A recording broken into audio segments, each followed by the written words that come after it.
Hello, thank you for joining and welcome to the class, Everything You Want to Know About Intermittent Fasting. My name is Kimsey Self. I will be your presenter today. I am the founder and owner of Progressive Health and Wellness, and I am also a clinical holistic nutrition therapist. Progressive Health and Wellness provides completely virtual health and wellness consulting and education services. We combine a holistic approach with a scientific analysis to help people identify the root of their concerns, their health concerns, and then achieve their highest version, their optimal health. Today, I'm going to talk to you about a kind of a diet, if you will, even though I don't like that term. I'm going to talk to you about a way of eating, is a better way of putting it, that I use with so many of my clients, and it continues to get more and more research supporting the benefits of it.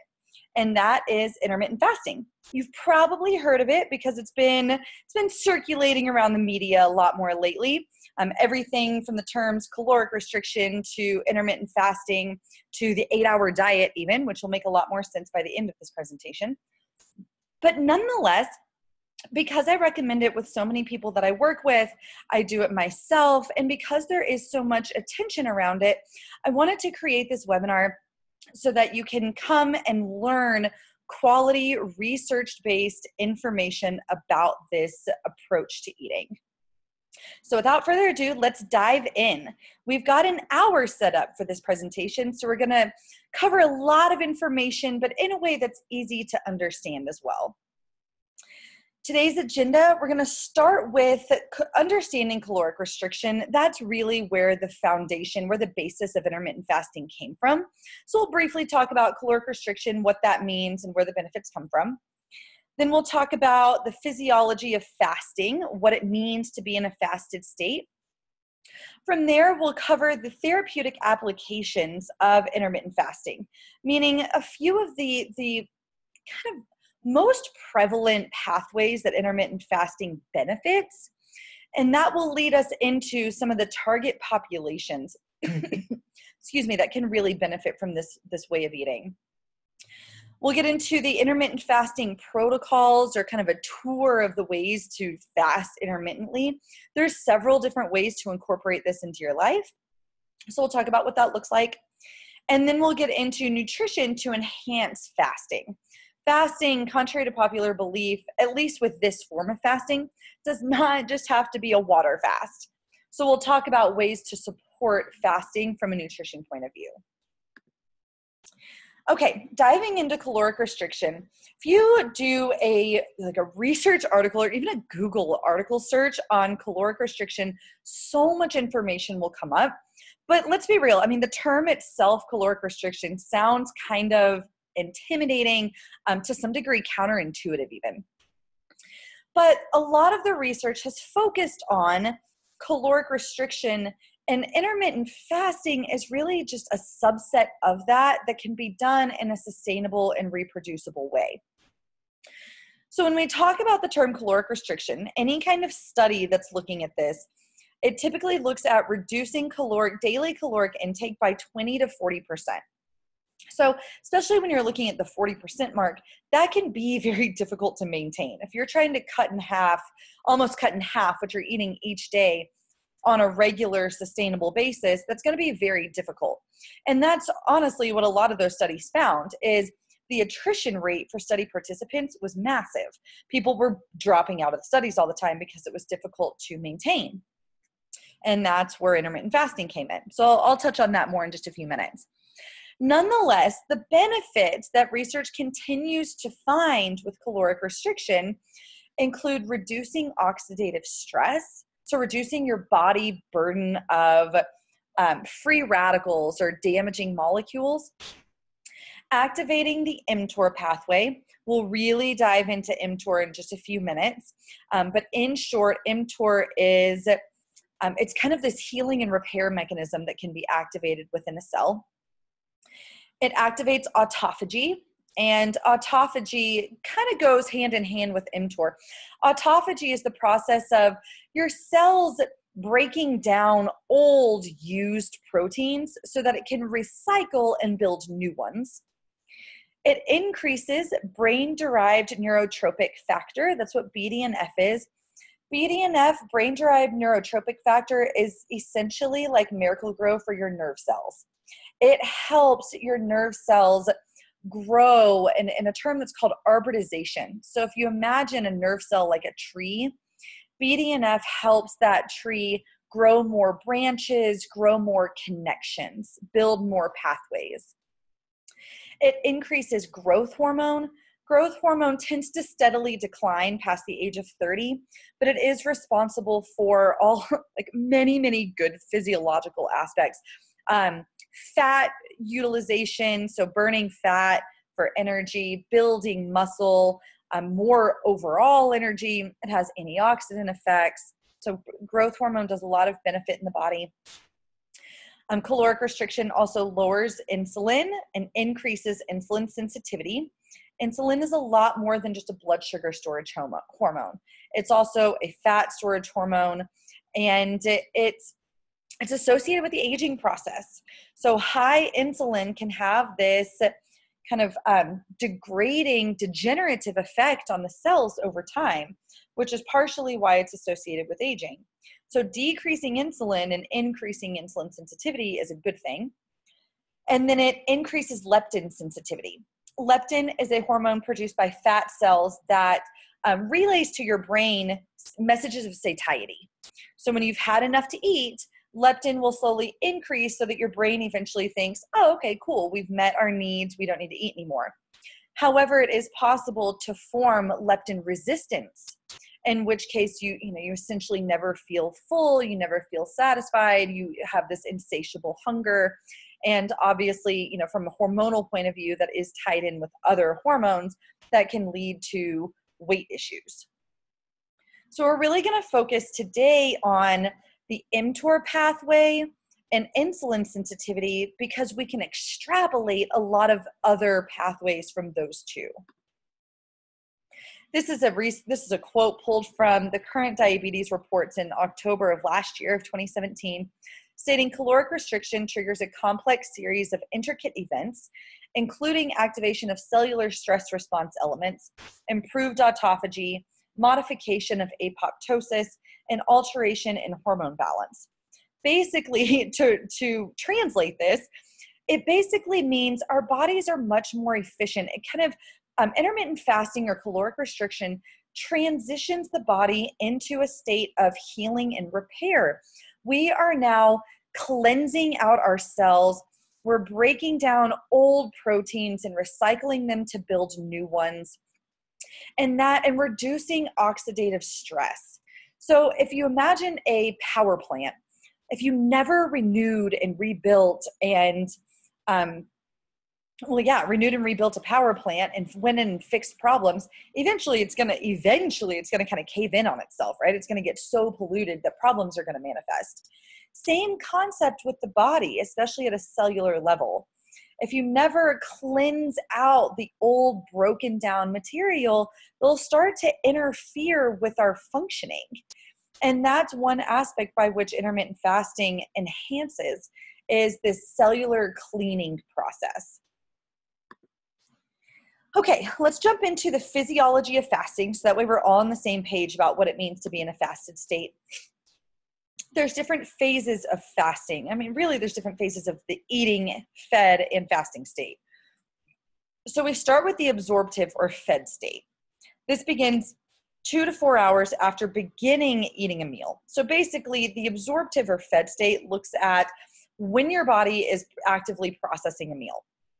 You've sat down, you've eaten a meal, and now that food is going through the digestive tract, down into the small intestines, where it's broken down into smaller and smaller subparticles. Glucose is a breakdown of carbohydrates.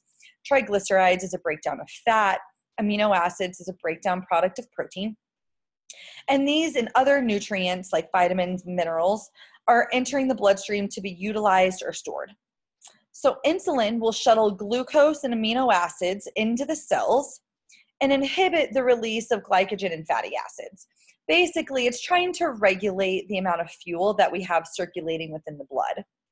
Notice here, insulin is not responsive. It's not triggered to the presence of fat, triglycerides. That's significant when we start talking about ketosis, which will be brief in this presentation, but stay tuned because I do have a presentation on ketogenic diets and ketosis as well. But nonetheless, the take-home message here is your body is actively processing the nutrients in the meal. After the absorptive phase, there's the post-absorptive phase. The body is no longer processing the meal. So at this point, all of the macronutrients, which are fats, carbs, and proteins, and the micronutrients, which are vitamins and minerals, have all been processed from that meal. They've been assimilated into the body.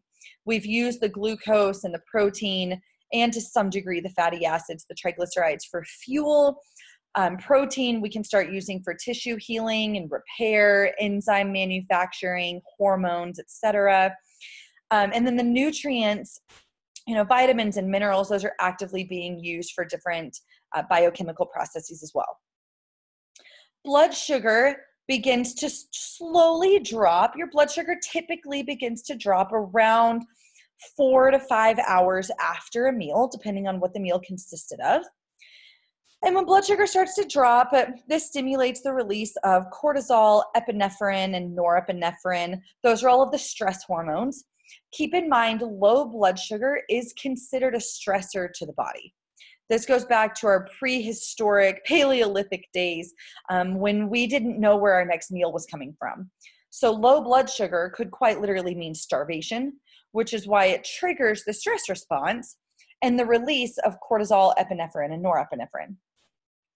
Glucagon, that fourth hormone mentioned here, referenced here, it's kind of the counteraction to insulin.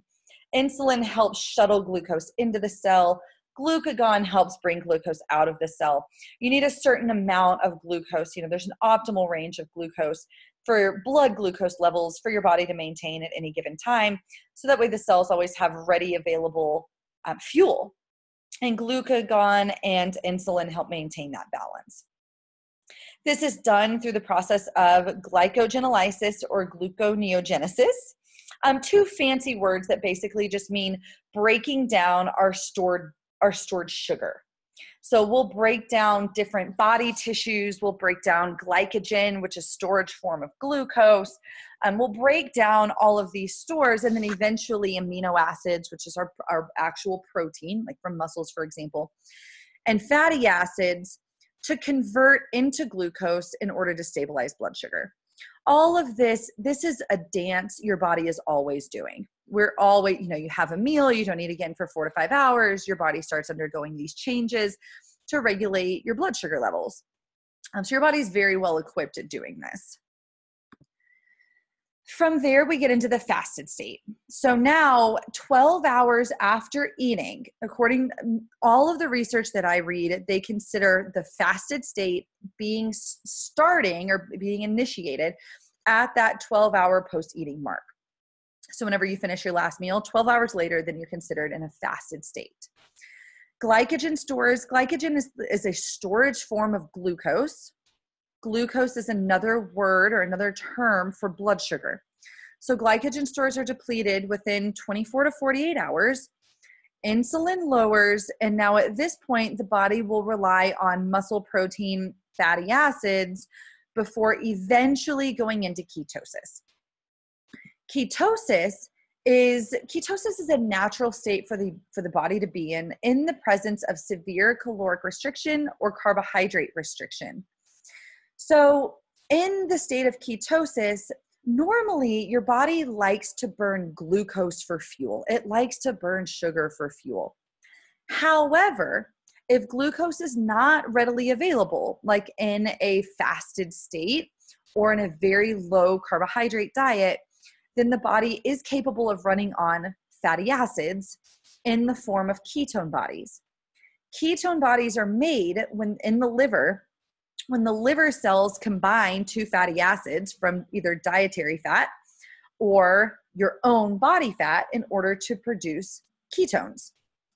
Ketone bodies they're essentially like high octane fuel. They are very energy dense. And people can feel great on a ketogenic diet. That is a whole other conversation. I want to bring up ketosis because if you do further research on intermittent fasting, you will more than likely find references to ketosis. They can go hand in hand. They don't always go hand in hand. So intermittent fasting is a great way to support and really enhance a ketogenic diet. Some people, depending on the form of intermittent fasting they're engaging in, some people can get into ketosis while completing intermittent fasting, but not necessarily. Everybody's ability to get into ketosis is different. So I definitely do not want to claim that, by following intermittent fasting, you'll get into ketosis, but I wanted to reference it here so you understand the metabolic transitions that the body can undergo. So ketosis, the take-home message: presence of starvation, severely restricted calories or carbohydrates, and in that state, your body begins burning fat for fuel. Okay, let's start to dive into some of the benefits of intermittent fasting. There are many, and they keep coming out. I didn't even have a chance to revise this presentation, but there was just a study that was released showing that intermittent fasting, on top of all of these benefits, showing that intermittent fasting enhances stem cell regeneration.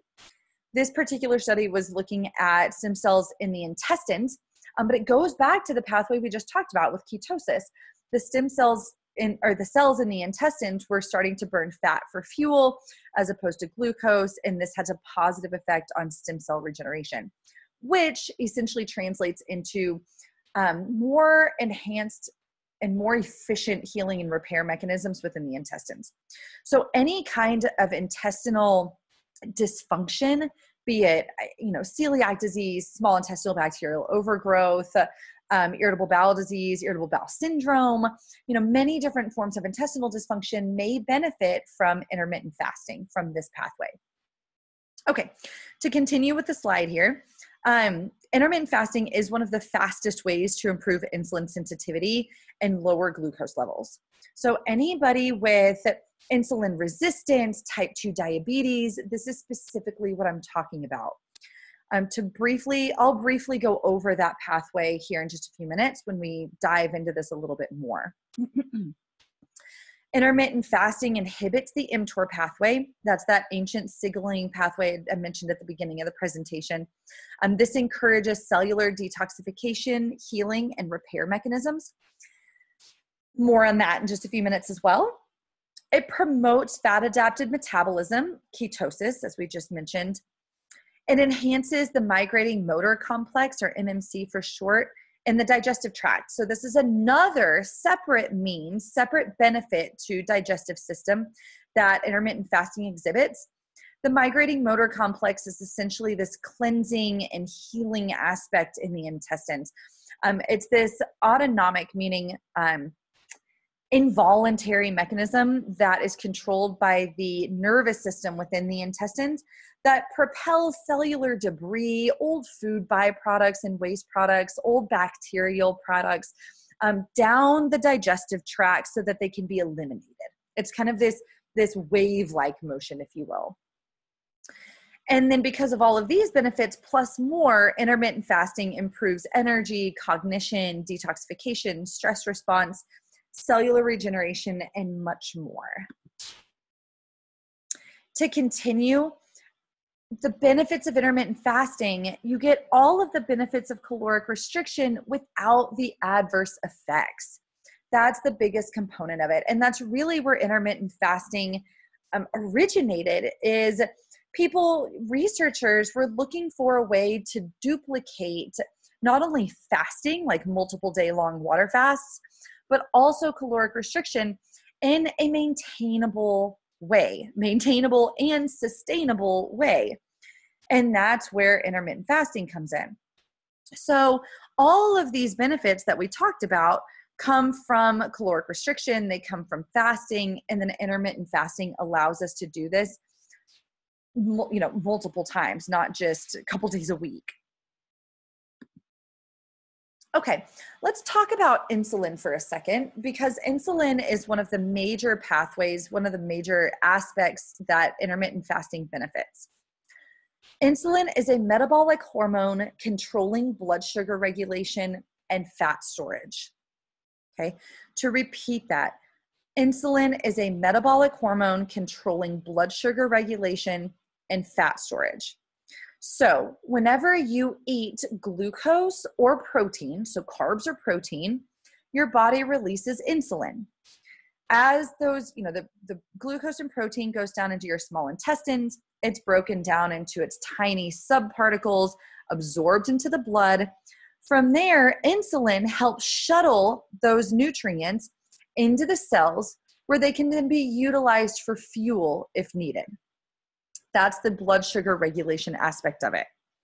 Insulin tries to regulate and make sure that your glucose levels don't get too high in the blood, because elevated glucose in the blood is dangerous. It's not good for health, both in an acute and a long-term situation.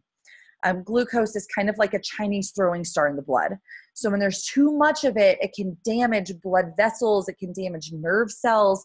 That's part of the reason why Alzheimer's is being now referred to as type 3 diabetes. It's also why type 2 diabetes and heart disease often go hand in hand. In addition, if you do have too much blood sugar, and let's say your cells have met their need for energy regulation, then insulin will shuttle glucose and excess amino acids into fat. So that's where the fat storage aspect of insulin comes into. Now, insulin resistance occurs when in the presence of persistently high glucose, 1, 2, the presence of kind of mitochondria that are stressed out.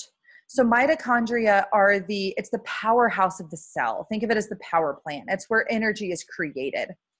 But mitochondria, in the process of creating energy, can also create oxidative stress and toxic byproducts, just like a power plant, right? You can see the pollution coming out of a power plant. If there's not sufficient antioxidants within the diet and plenty of nutrients, then the mitochondria can become polluted themselves. They cannot produce energy effectively, and this creates a problem within the cell's ability to take in glucose, which then can create a problem for insulin. So insulin resistance occurs, again, in the presence of consistently high glucose or issues with mitochondrial function. There's many other mechanisms, inflammation, toxicity, but nonetheless, the cells all have receptors on the outside of the cell that allow, it's kind of like the lock and key. Insulin's the key, it binds to this receptor, and that allows glucose and protein into the cell. In the presence of insulin resistance, there's not enough receptors. The cells are becoming resistant to insulin. Think about it like having a nosy neighbor.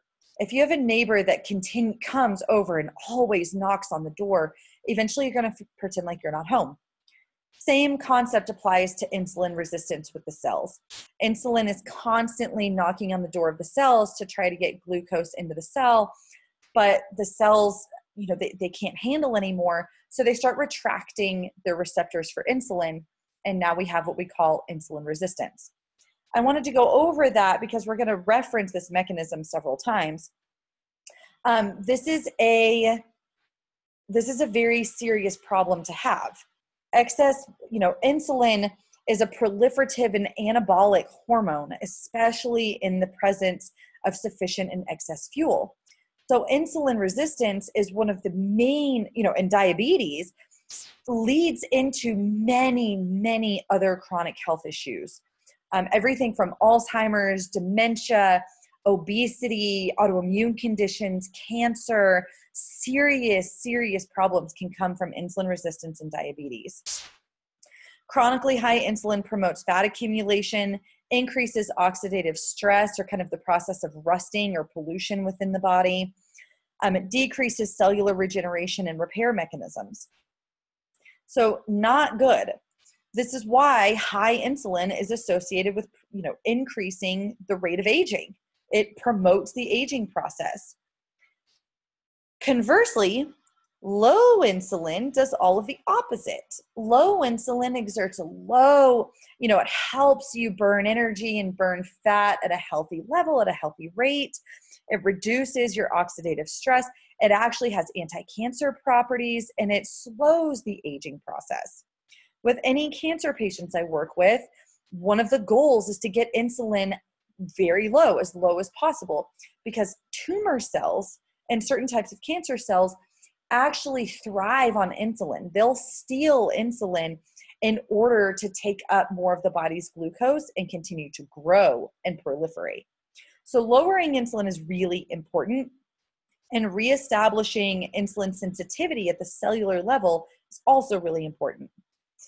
Take-home message: intermittent fasting is one of the best ways to do that, because it basically, if you rapidly take away fuel, then your cells are suddenly like, oh my gosh, where did our fuel supply go? Where's our food? Where's our glucose?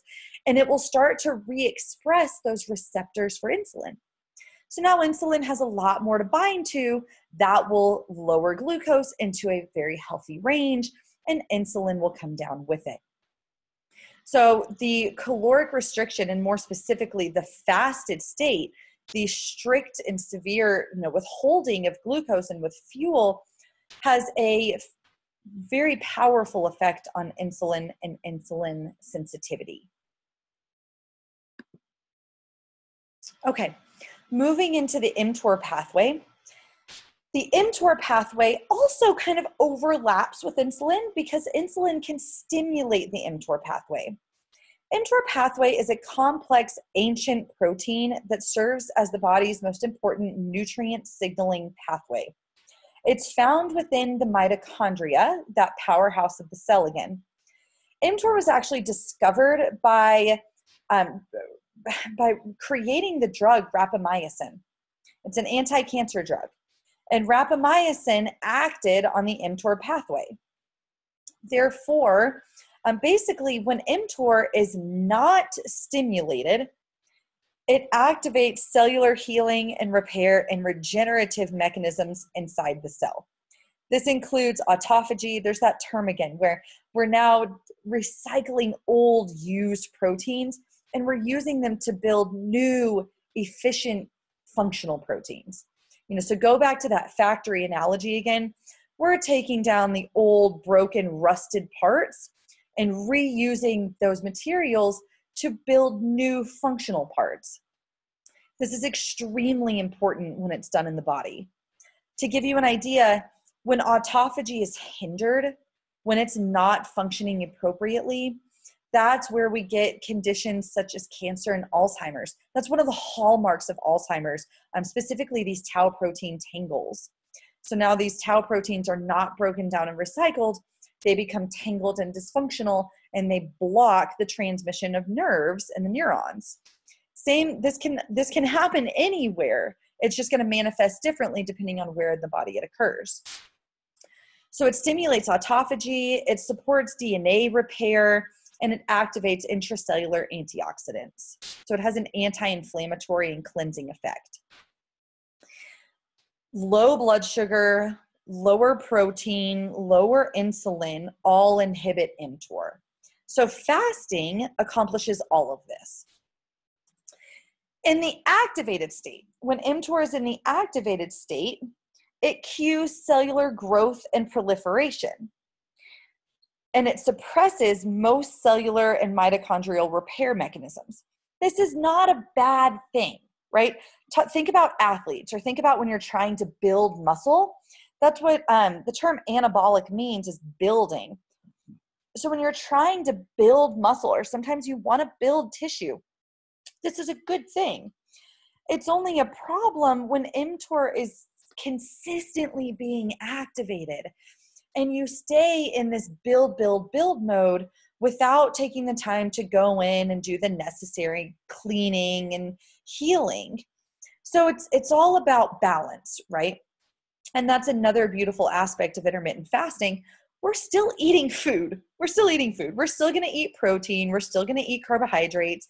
So mTOR will be activated, but it does give it a chance, those fasted states, do give it a chance to be inhibited and allow the cell to go in and detoxify and recycle proteins and repair and rebuild and cleanse and heal. So we want this, especially again, when looking at cancer, I'll guide people through guided, more prolonged fasts, like 24 to 36 hours to inhibit mTOR so that we can really activate that healing and repair mechanism. The protein paradox. I only mention this because a lot of people tend to think that protein is either really, really good or protein's really, really bad, like vegan states or vegan diets, in relationship to mTOR, it really comes down to balance. And really, in general, protein intake comes down to balance. Amino acids do activate mTOR. Like I said before, this is not a bad thing, especially when you're coupling it with states of fasting, which do allow for that mTOR inactivation. Protein can be converted into glucose, thereby inhibiting ketosis. So for anybody trying to get into a ketogenics or use a ketogenic diet or get into a state of ketosis, protein, beware, it's not just glucose. Protein can offset that too and can inhibit ketosis. Eating excess protein in order to contribute to, insulin resistance or type 2 diabetes, that'll be kind of difficult. But nonetheless, just making sure you stay within that optimal protein intake range, 0.8 to 1.2 grams per kilogram of body weight. So convert your body weight into kilograms by taking your body weight and dividing in pounds and dividing it by 2.2.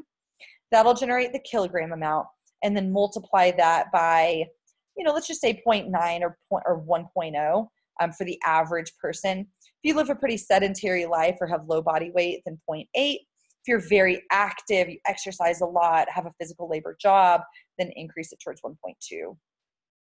Athletes will want to stimulate mTOR in order to increase strength, speed, endurance. So replacing, especially after any kind of physical activity, eating protein can help activate mTOR to rebuild back the muscle. So it really is all about balance. Now we'll talk briefly about autophagy. Autophagy is that mechanism for clearing out the cellular debris. So optimal cellular function, but especially optimal mitochondrial function, requires both the synthesis and degradation of proteins in balance. This is really important. Just like a city, you want to be building new, but you also want to be going in and repairing the roads and repairing the bridges and repairing old buildings so that the city stays functional and it doesn't start breaking down. Same concept within the body. When this becomes hindered, that is where we start to get into those disease states. Everything from cancer to neurodegenerative disorders, autoimmune conditions, autism. There's many. And I'm not making, obviously any statements that haven't been validated, but based on the research, autophagy is very important in balance. So as proteins are utilized, they eventually lose their structural and functional integrity, and they have to be degraded for proper mitochondrial and cellular function. Poor clearance causes the proteins to aggregate and impair cellular activity, which is really where the problems come in. In addition, this allows stem cells to repair tissues. So autophagy will create, they'll take new stem cells to create new and highly functional tissues. Proteins, just, a side note, proteins are like the essence of life. Everything, pretty much everything structural within the body, and then also enzymes and binding transport proteins, hormones, they all have a protein involvement. So our body, to a very large degree, depends on the structure and the function of our proteins, which is why it's important to continually build new, but also break down the old. This is a study that looks at the process of autophagy and regenerative processes, looking at stem cell function again. So that is one of the bigger aspects of intermittent fasting, is it does enhance the function and regenerative aspects of stem cells. And stem cells are exactly how we heal and repair and build new tissue within the body. Continuing with the scientific studies, intermittent fasting and regenerative gene expression in cancer.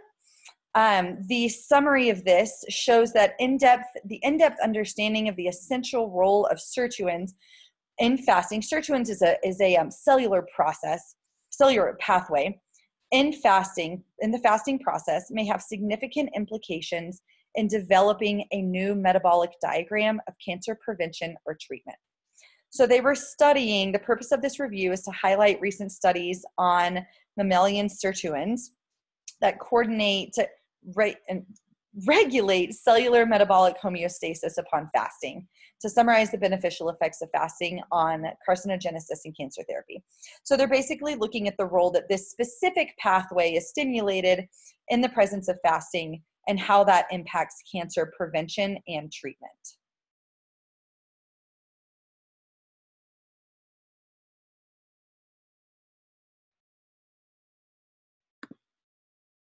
Intermittent fasting and neurodegenerative diseases, same pathway, still looking at that sirtuins pathway and fasting and the oh shoot, actually this is a different study. I'll upload a new study linked to this presentation with the appropriate study.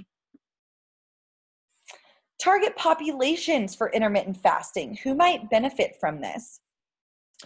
It's wonderful. This is not an all-inclusive list of the target populations, but it's wonderful for weight loss, both obesity and just, having a few pounds to lose.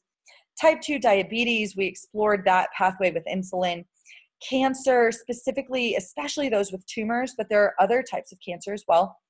Cardiovascular disease, small intestinal bacterial overgrowth, which is SIBO, or dysbiosis in the intestines, which is an imbalance of the bacteria within the intestines.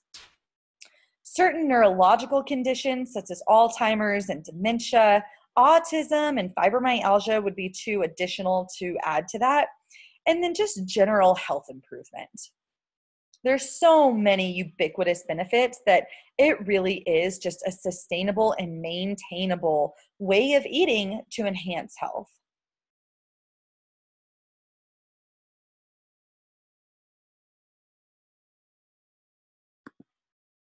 Contraindications. So it's not good for everyone.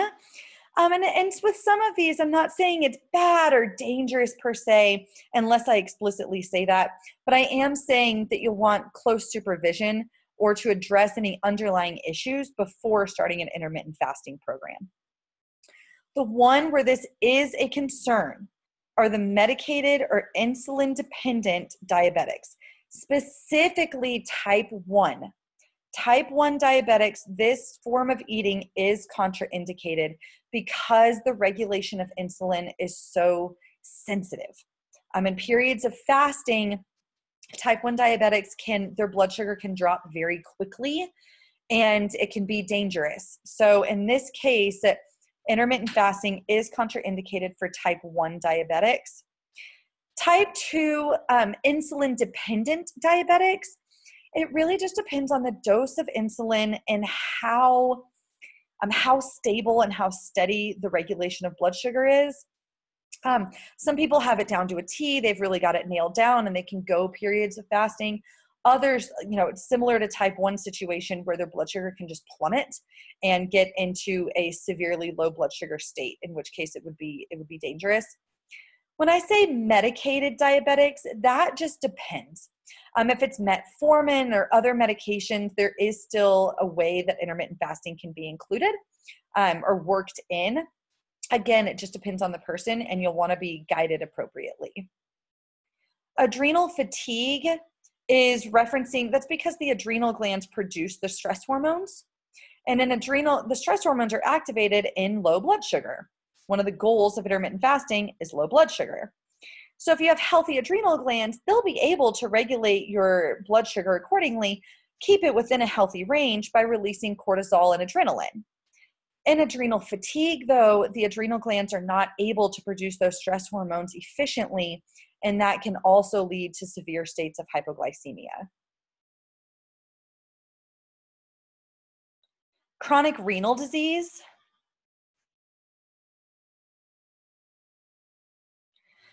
This is mainly when looking at how they're filtering out, because intermittent fasting can sometimes have a component of detoxification, and the kidneys are responsible, the kidneys are responsible for also maintaining electrolyte balance and protein levels within the blood. If they're not functioning appropriately, the kidneys, and we're looking at like stage 3, stage 4 renal disease, I'm hesitant to put too much pressure on the kidneys. Again, with supervision, I'm not saying intermittent fasting is not a possibility, but there just might need to be some more awareness and attention directed in these cases.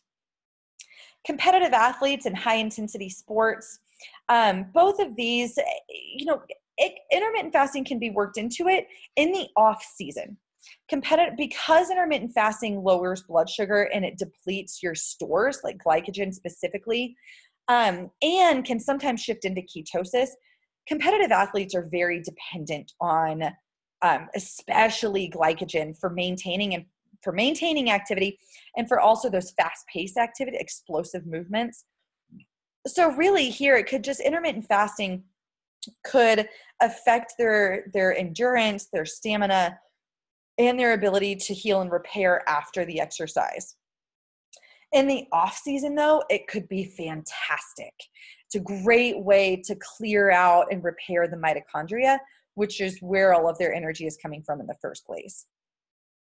Pregnant and nursing women and children, that's because they're so focused on building and making sure there's enough of a fuel supply for the fetus and children, and pregnant women and children. We don't want them breaking down their own tissue.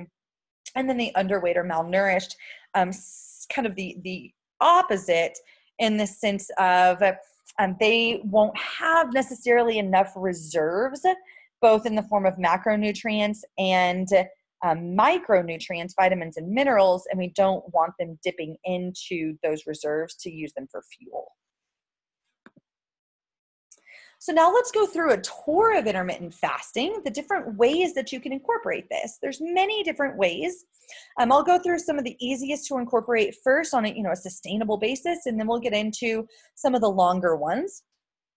So the first option here is, actually, I'm going to jump down to bullet point 2 first, the 8-16 cycling.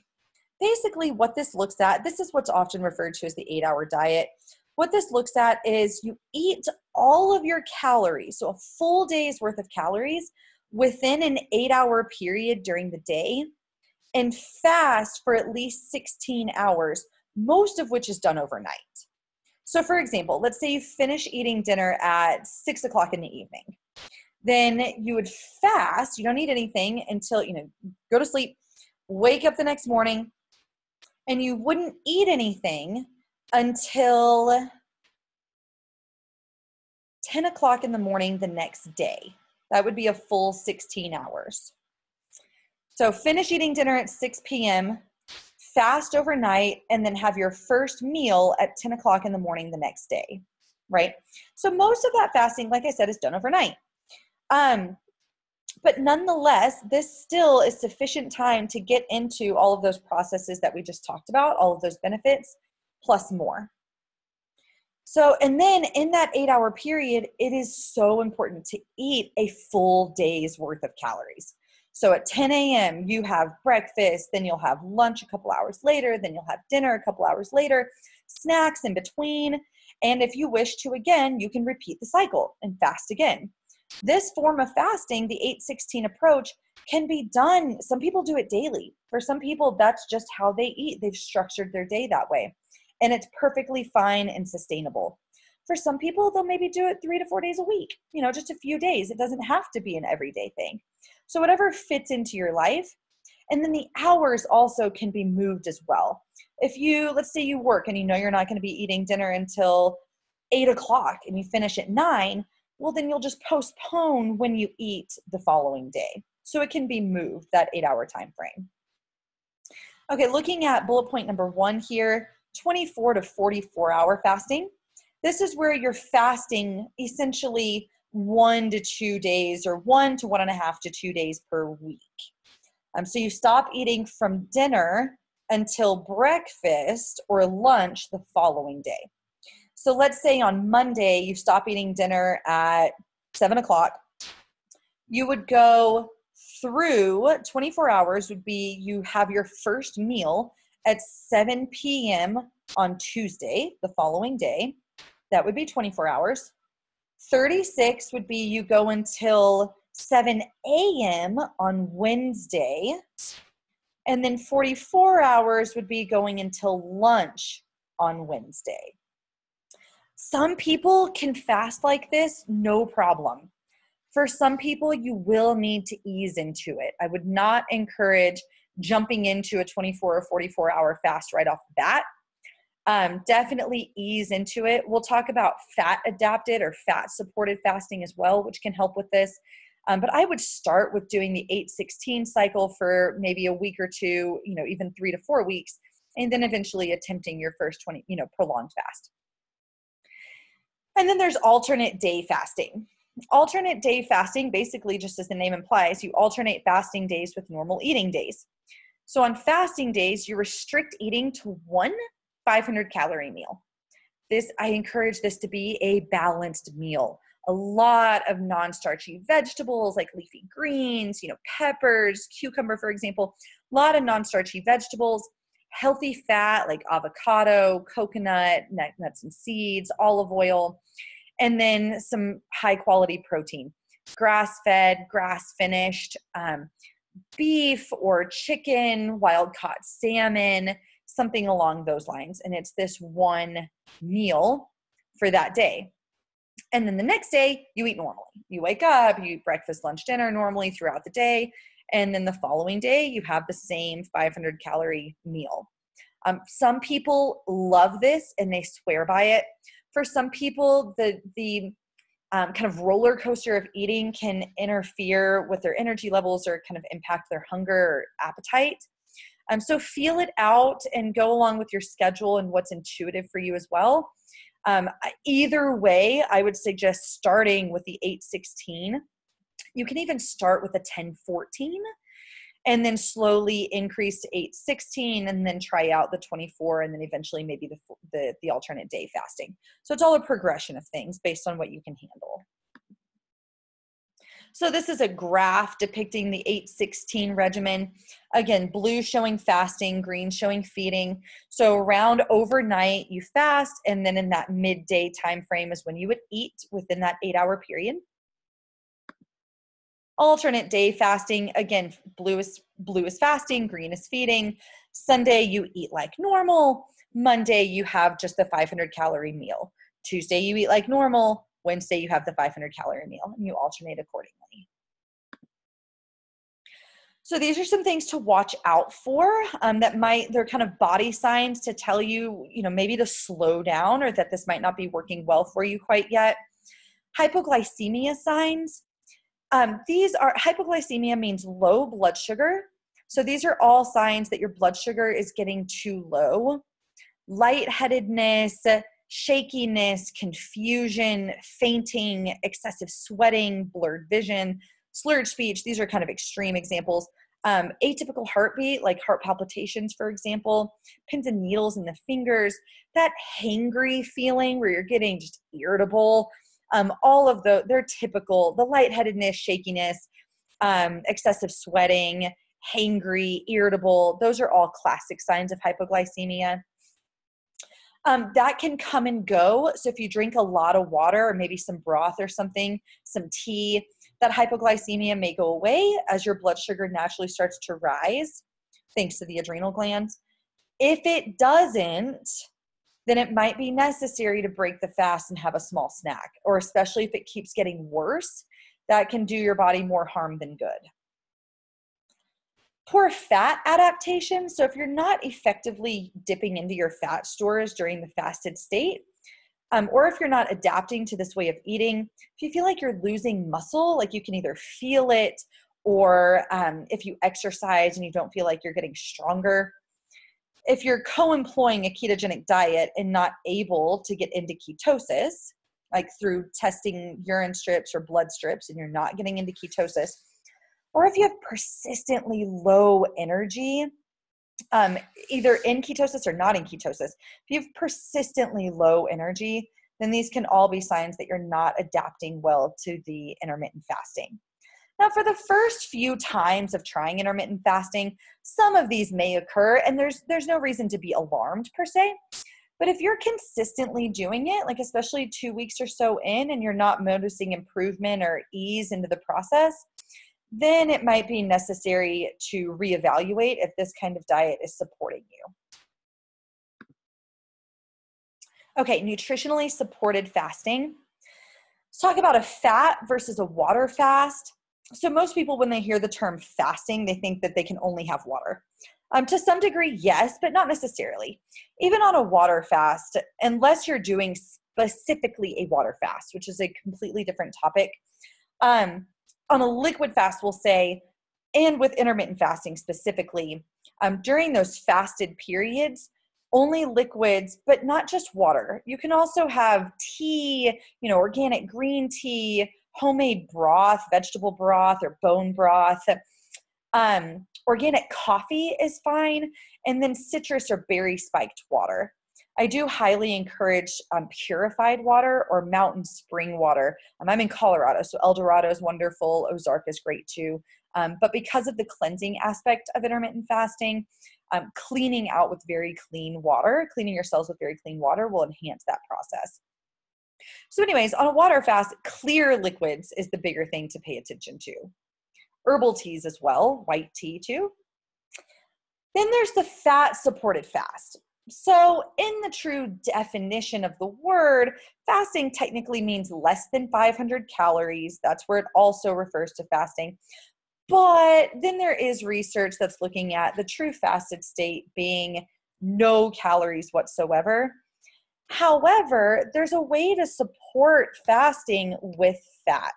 And this looks at the mTOR pathway and insulin. So you're still getting a lot of benefits. You're still getting that cellular detoxification, healing, and repair benefit, but you're helping balance out your blood sugar with the presence of fat. So there are any of the approved liquids that we just talked about are approved in a fat-supported fast. And then in those liquids, you can add 1 to 2 tablespoons of either coconut oil or full fat, like the canned coconut milk, or 1 tablespoon of medium chain triglyceride oil, MCT oil for short. So one, work up with this. The benefit of MCT oil is medium chain triglycerides, they mimic glucose. Actually, they mimic ketones, really and truly.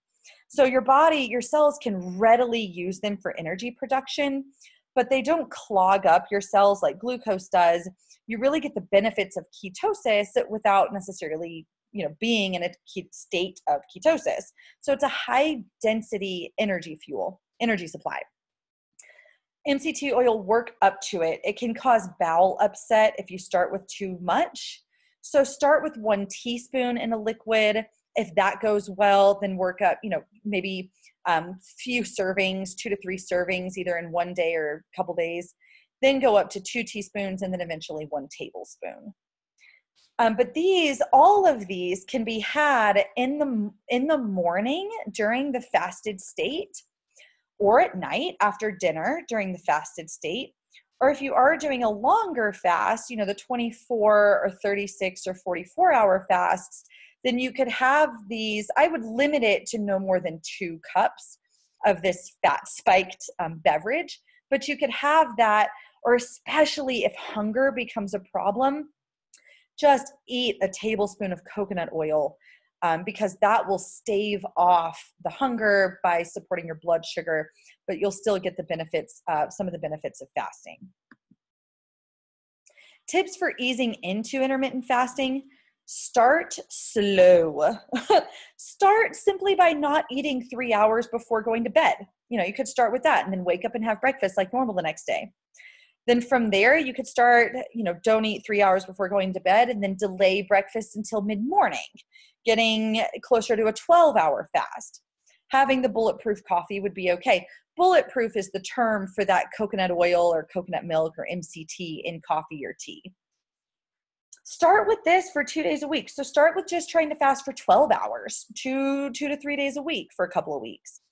Then slowly increase it to 14 hours, and then eventually increase it up to 16 hours, avoiding food until lunch the next day. Again, the fat-supported beverages are perfectly fine here. You can do this for 3 to 4 days a week for a couple of weeks, or slowly increase it to 6 to 7 days a week if you really like it. If the goal is to eventually fast for a full 24 or longer hours, continue this approach until you're only eating one early dinner meal. And then eventually the next go around, then you'll go for the full 24 hours where you don't have the dinner either. Continuing the tips for easing into intermittent fasting, what about hunger? Okay, keep in mind, hunger typically comes in waves.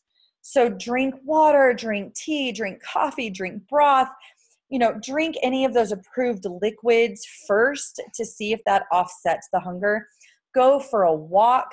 Hunger is different from hypoglycemia. Keep that in mind too. You can be hungry, but not hypoglycemic. So go for a walk, do something to keep your mind active.